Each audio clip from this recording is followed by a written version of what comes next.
शाम का वक्त था। आंगन में हल्की हल्की ठंडी हवा बह रही थी। चांदनी चारों तरफ फैली हुई थी। बच्चे दादी अम्मा के इर्द गिर्द बैठे थे। उनकी आंखों में उत्सुकता थी। दादी अम्मा ने अपनी ऐनक ठीक की। एक मीठी मुस्कान के साथ कहने लगी, बच्चों, आज मैं तुम्हें एक ऐसे नबी की कहानी सुनाने जा रही हूं जो बहुत खूबसूरत भी थे और बहुत समझदार भी। वो थे हजरत यूसुफ अलैहिस्सलाम। बच्चे ध्यान से सुनने लगे और दादी अम्मा ने कहानी शुरू की। यूसुफ अलैहिस्सलाम बचपन से ही बहुत नेक और बुद्धिमान थे। एक दिन उन्होंने अपने अब्बा हजरत याकूब अलैहिस्सलाम से कहा, अब्बा जान, मैंने एक सपना देखा कि 11 सितारे, सूरज और चांद मुझे सजदा कर रहे हैं। हजरत याकूब अलैहिस्सलाम ने महसूस किया कि यह कोई साधारण सपना नहीं, बल्कि अल्लाह की तरफ से खास इशारा है।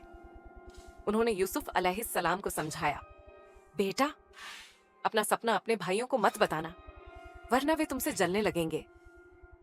यूसुफ अलैहिस्सलाम के भाई उनसे बहुत जलते थे, क्योंकि उनके अब्बा उनसे बहुत मोहब्बत करते थे। भाइयों ने मिलकर एक चाल चली और यूसुफ अलैहिस्सलाम को जंगल में ले गए। वहां उन्होंने उन्हें एक गहरे कुएं में फेंक दिया और घर जाकर झूठ बोल दिया, अब्बा जान, यूसुफ को एक भेड़िए ने खा लिया। हजरत याकूब अलैहिस्सलाम को अपने बेटों की बात पर विश्वास नहीं हुआ, मगर उन्होंने सब्र किया और अल्लाह से मदद मांगते रहे। कुएं में पड़े यूसुफ अलैहिस्सलाम को कुछ काफिला वालों ने निकाल लिया और उन्हें मिस्र के बाजार में बेच दिया। वहां मिस्र के राजा के मंत्री अजीजे मिस्र ने उन्हें खरीद लिया और अपने घर ले आया। यूसुफ अलैहिस्सलाम वहां बड़े होने लगे और बहुत अक्लमंद हो गए। जब यूसुफ अलैहिस्सलाम जवान हुए तो अजीजे मिस्र की बीवी जुलैखा उनकी सुंदरता पर मोहित हो गई। उसने यूसुफ अलैहिस्सलाम को बहकाने की कोशिश की, मगर उन्होंने साफ इनकार कर दिया और अल्लाह की पनाह मांगी। इससे नाराज होकर जुलैखा ने उन पर झूठा इल्जाम लगाया और उन्हें जेल भिजवा दिया। जेल में भी यूसुफ अलैहिस्सलाम की अक्लमंदी चमकती रही। उन्होंने वहां के कैदियों के सपनों की सच्ची ताबीर बताई।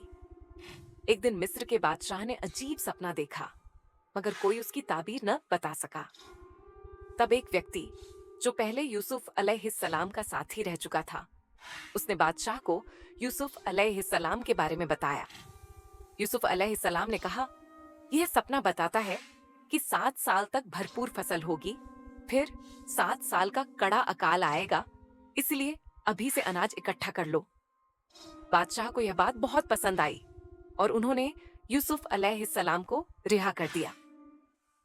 बादशाह ने यूसुफ अलैहिस्सलाम की अक्लमंदी देखकर उन्हें मिस्र का खजाने का वजीर बना दिया।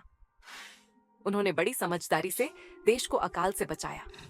जब अकाल आया तो यूसुफ अलैहिस्सलाम के भाई मिस्र में अनाज लेने पहुंचे, मगर वे अपने भाई को पहचान न सके। यूसुफ अलैहिस्सलाम ने उन्हें पहचान लिया और अपने छोटे भाई बनियामिन को रोक लिया, ताकि उनके पिता हजरत याकूब अलैहिस्सलाम भी मिस्र आ सकें। जब हजरत याकूब अलैहिस्सलाम को खबर मिली कि यूसुफ जिंदा है, तो वे खुशी से रो पड़े। यूसुफ अलैहिस्सलाम ने अपना कुर्ता भेजा। जब उनके अब्बा ने उसे अपनी आंखों पर रखा तो उनकी आंखों की रोशनी वापस आ गई। भाइयों ने अपनी गलती मान ली और यूसुफ अलैहिस्सलाम से माफी मांगी। मगर यूसुफ अलैहिस्सलाम बहुत नेक थे। उन्होंने कहा, आज मैं तुमसे कोई बदला नहीं लूंगा, अल्लाह तुम्हें माफ करे। हजरत याकूब अलैहिस्सलाम और पूरा परिवार मिस्र आ गया। यूसुफ अलैहिस्सलाम ने उनका स्वागत बहुत इज्जत और प्यार से किया। जब उनके माता पिता और भाई उनके सामने झुके तो उन्हें अपना सपना याद आया। 11 सितारे अम्मा ने कहानी खत्म करते हुए कहा, देखा बच्चों, हजरत यूसुफ अलैहिस्सलाम पर कितनी मुश्किलें आईं, मगर उन्होंने हमेशा सब्र किया और सच्चाई पर डटे रहे। और देखो, अल्लाह ने उन्हें कैसे बुलंद किया। बच्चे खुशी से बोले, हमें भी हमेशा सच्चाई और सब्र से काम लेना चाहिए। दादी अम्मा ने प्यार से उनके सिर पर हाथ रखा और बोली, बिल्कुल सही, जो अल्लाह पर भरोसा करता है अल्लाह उसे कभी मायूस नहीं करता। चांदनी रात में तारों की चमक और भी तेज हो गई थी, जैसे वे भी इस कहानी की गवाही दे रहे हों।